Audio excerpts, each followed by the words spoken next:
I always believed that the most sacred space in a marriage was the bedroom, not just because of the intimacy shared there, but because it was a place where you were truly yourself, where all masks were taken off, where every sigh, every whisper, every kiss was real. Serena and I had made our bedroom a sanctuary. White curtains billowed from open windows. Soft candlelight glowed in the corners. Our shared laughter, our sensual nights, and our whispered dreams had echoed off those walls. For 10 years I never once questioned her loyalty, her eyes, her smile, or the way she touched me. We had the kind of chemistry that could ignite with a single glance. But all of that came crashing down one rainy Thursday evening, the moment I moved the tall bookshelf to search for a missing cufflink and spotted a tiny blinking red light tucked into the corner, camouflaged between novels and dust. A small black lens that shouldn't have been there, facing our bed like a silent, watching eye. First I froze, disbelieving. It couldn't be what I thought it was. But when I reached behind the shelf and carefully pulled the device free, there was no mistaking it. A hidden camera, small, discreet, and recording. My heart pounded. I felt like I was in someone else's life. Some stranger who had just uncovered a crime scene in his own home. Why the hell would there be a camera aimed at our bed? I sat down on the mattress, holding it in my palm like it was radioactive, sweat forming on my brow. My first thought was, were we being watched by someone outside? A stalker? A neighbor? A hacker? But the more I looked at the camera, the more it didn't make sense. It was too carefully placed. Too clean. Too intentional. I waited until Serena got home that evening. She walked in with her usual casual grace, smiling as she kicked off her heels and came to kiss me. I kissed her back hard and she pulled back with a grin. Well, someone's excited tonight. But I didn't respond. I held up the camera and watched her face carefully.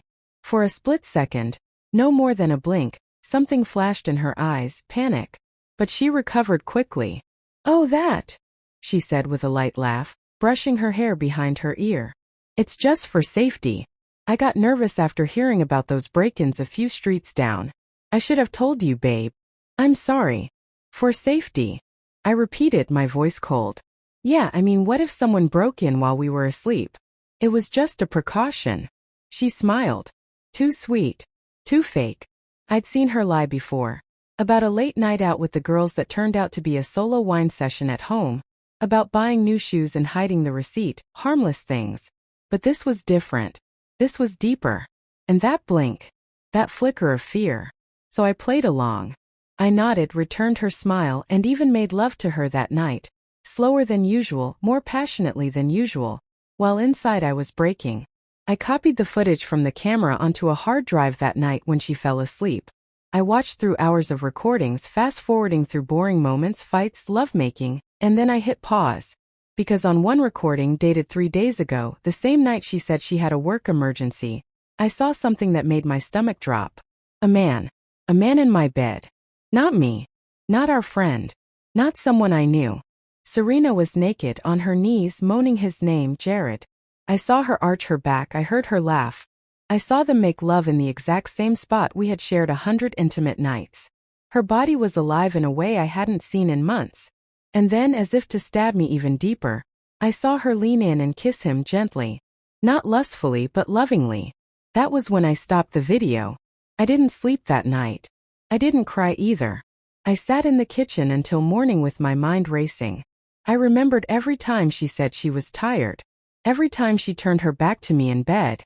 Every time she looked at her phone and smiled. Jared. I remembered him. Our contractor. He worked on our kitchen remodel last year. Young, muscular, confident. I'd caught him smiling at her once, but she brushed it off. "He's just being nice," she had said. But now I knew better. I spent the next week gathering everything I could. I downloaded more footage. I went through text backups. I found emails, messages. She had been seeing him for over 6 months. Sometimes in our home. Sometimes in hotels. Sometimes while I was at work. And the worst part? She recorded all of it. On that damn camera. I could have confronted her right then. But something in me wanted more. Not revenge, not yet. I wanted clarity. I needed to understand how deep this betrayal went. So I hired a private investigator. Followed her. Took notes. She met Jared every Friday at the same hotel. She always wore that red dress, the one she wore on our first anniversary, the one I told her made her look like the woman of my dreams. Now I couldn't look at it without seeing his hands on her waist. The PI got me photos. He even got audio from the hallway. He heard them laughing, heard her calling him baby, heard her talking about me. She called me boring, predictable, safe. That was her word. That's what I was to her. A safety net. Paycheck. A loyal fool. But if she thought I'd stay that way, she didn't know me. I went to a lawyer and moved all joint assets into my name temporarily. Legally done, thanks to a clause she never read in the prenuptial agreement.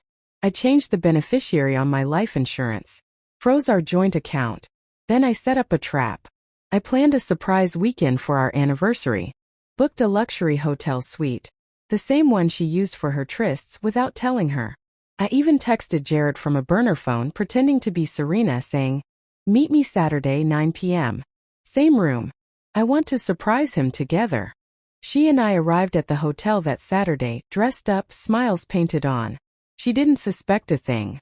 I kissed her forehead, handed her champagne, and made small talk about the room's view. At 8:45, she excused herself to slip into something special. I nodded. I waited. At exactly 9 p.m., Jared knocked on the door. Serena opened it, in a black lace nightgown, and froze. He smiled. "Happy anniversary, babe." And then he saw me. I was sitting on the bed, camera in hand. Not hidden this time. The look on Serena's face was priceless. A mixture of horror, confusion, and panic. She stammered, tried to lie, to spin it. I didn't speak. I just played the video. The one where she was moaning his name in our bed. The one where she called me, just a backup. They both tried to talk, explain, beg. And then I pulled out the divorce papers from my briefcase. "I'm done," I said quietly. Serena started crying. Real tears. Jared tried to leave. But I had one more surprise. I handed Jared a legal letter. My